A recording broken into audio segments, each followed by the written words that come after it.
I definitely think that we need to raise the funds for the National Health Service and social care.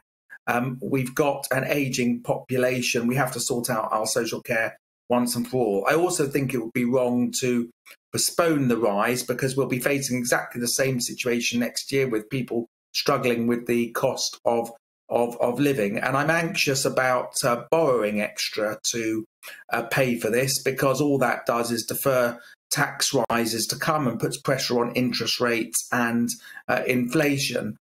So what I'm suggesting is that the government looks again how to raise that money. And something both Conservative and Labour governments have done is to raise windfall taxes on big business. So the oil companies, for example, are raking in huge profits at the moment. I think the government should look at ways of having windfall taxes or increasing capital gains tax in order to fund this money that we need for the National Health Service and social care, rather than taxing millions of working people.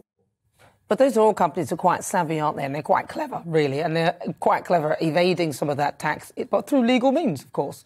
There'll always be a way around it. And surely taxing big corporations like that, they'll find a route. Well, we have had windfall taxes before. Margaret Thatcher put windfall tax on the oil companies when the country needed to raise money.